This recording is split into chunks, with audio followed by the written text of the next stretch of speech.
at chef's table? No, I just like staring at shiny food.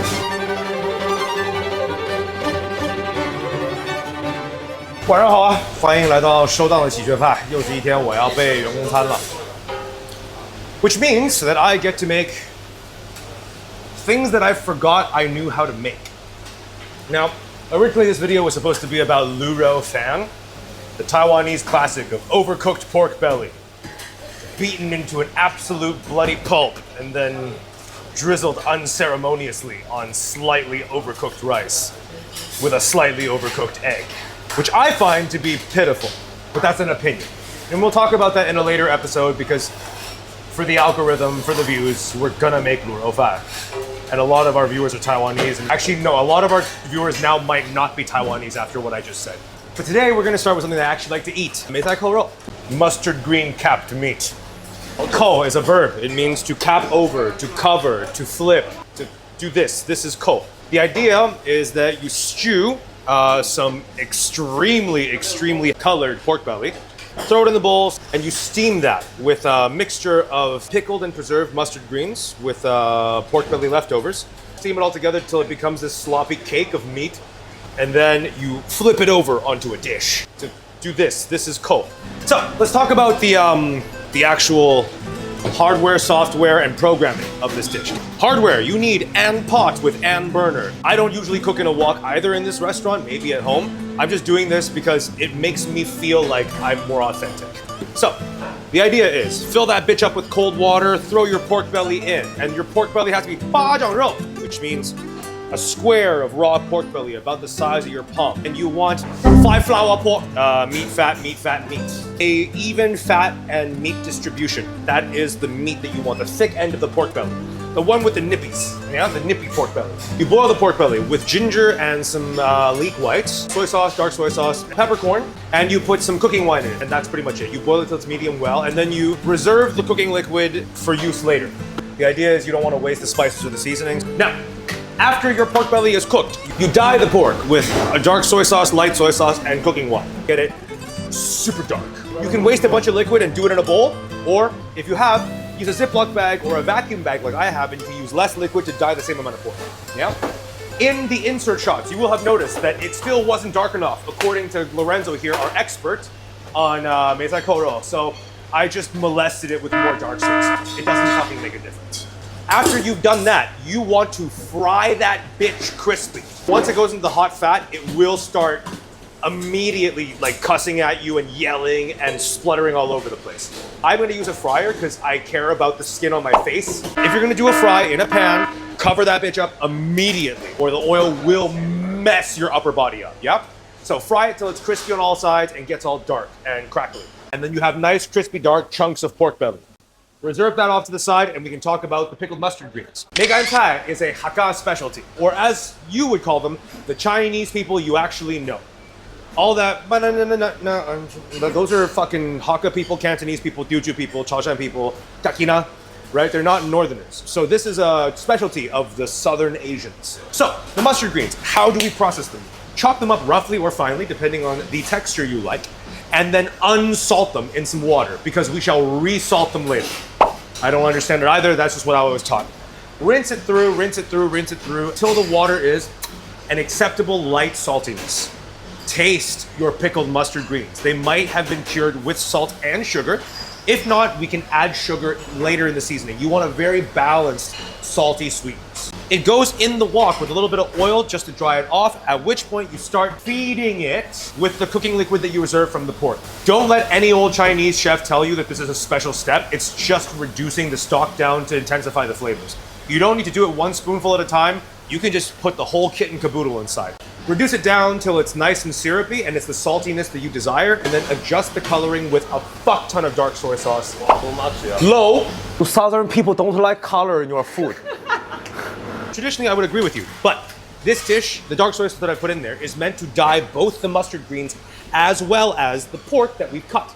Once your crispy fried dark pork is cool enough to handle, you want to slice it into 1 centimeter-ish slices, half to 1 centimeter, depending on how generous you are. I'm a northern boy, so I always tend to cut on the thicker side. Oh, sorry, for our American friends with your freedom measurements, 3/8 of an inch to half an inch. Once you've sliced them down, you want to line the bowl of your choice. I like to put a nice thick layer down in the middle and then build the sides up. So, reduce your cooking liquid with your pickled mustard greens, and if you have scraggly and wonky bits from your slicing endeavors, chop them up into chunks, or big or small as you like, and throw it in and stew it with your mustard greens. This is a celebration dish of poor people. So there's not gonna be a single bit of this pig wasted. The pork belly is the crowned king on a pig in China. In the American South, there's a saying that y'all are eating high on the hog, which means that you're eating the top parts of the pig. It means that you're living well, you're living high. For us, we like to eat the titties of the pig. You sucking on them titties is how we would.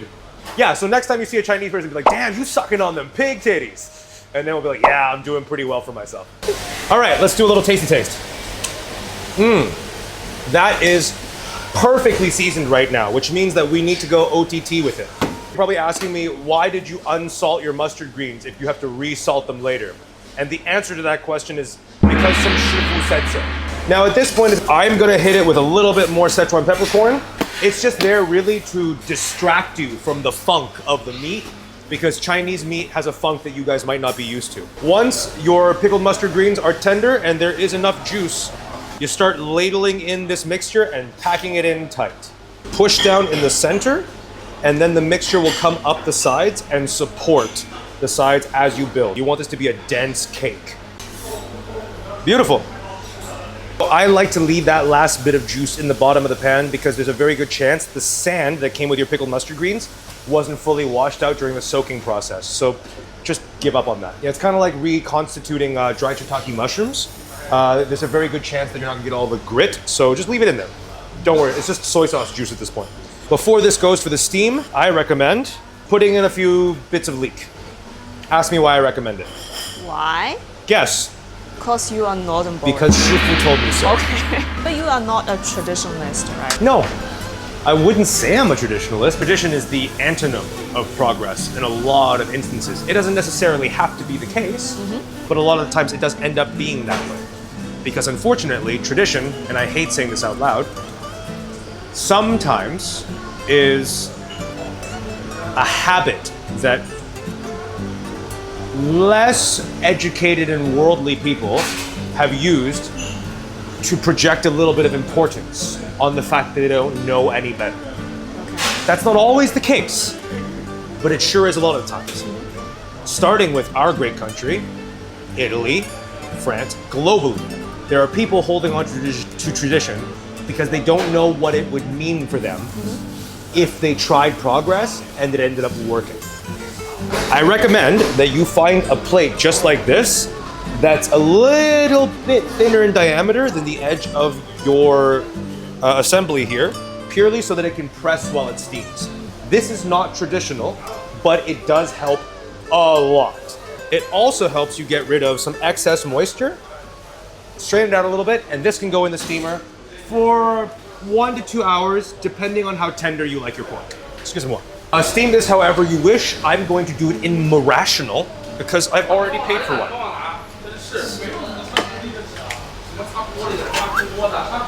In it goes.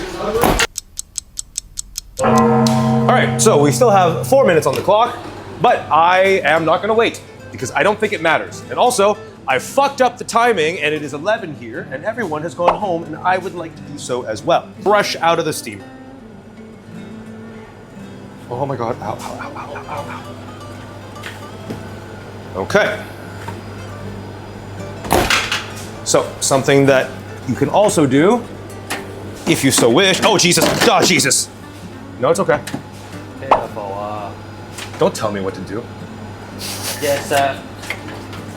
That's the hottest thing we've ever said. What's that for? This pot? Uh-huh. I'll show you. Okay. There is a lot of fucking juice in here still left. And you will injure yourself if you try to turn it out with all that juice. Ow, ow, ow, ow. This is also why I like to steam this with a pot on top, yeah?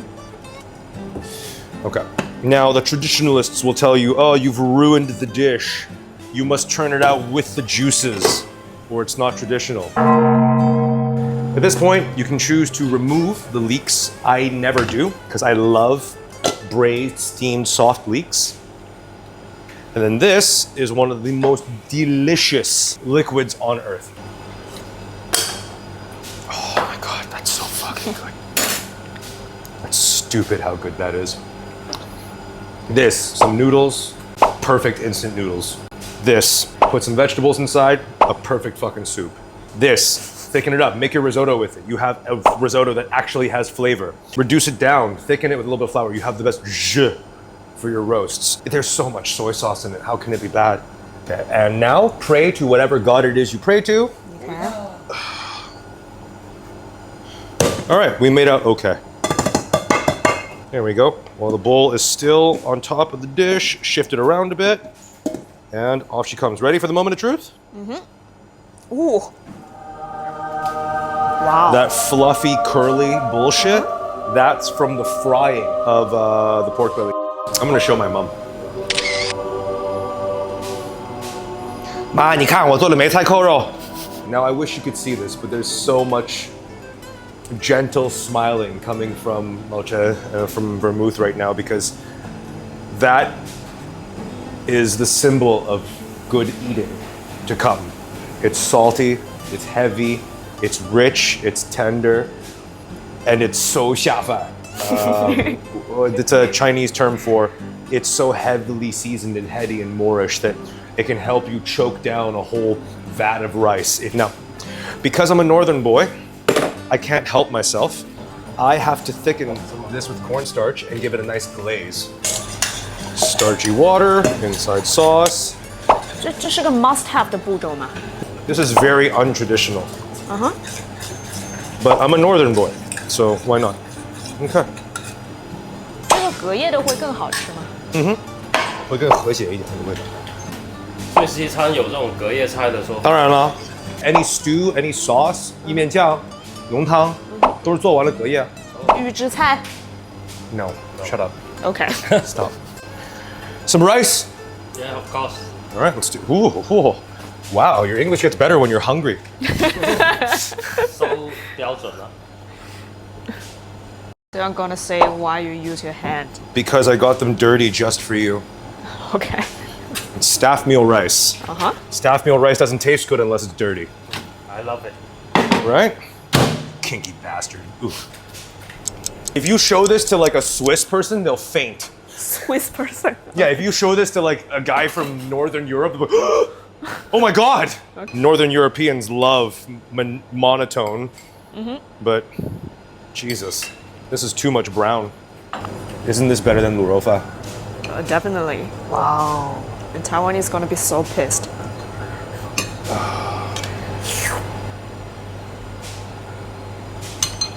There you go, kiddo. Wow. Thank you. Sorry, white people chopsticks, Okay. or you'll be crucified. Make What? David Chang proud. Okay.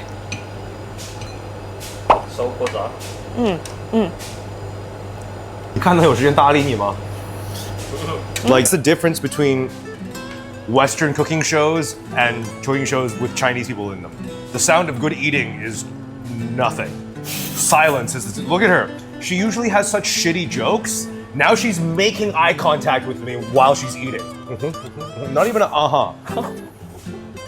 This skinny fucking 腱子肉 bitch is eating silently. I call that a fucking success. 来，哦，行。肉不够，给我的老陈。够。哇，肥瘦均匀。油而不腻，软烂滑，那可是个地道。真地道。 Beijing people. I was supposed to be in a good mood. Don't ruin this for me. Anyways, please, for your sake and for mine, give this a try. Comment, like, subscribe. Let me know what you want to see next. Come visit us on the Chinese side of the internet. I hope I'm able to give you a little bit more information about some foods that you might not have considered before. Anyways, thanks for watching.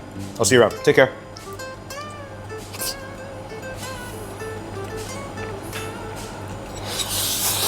Mm.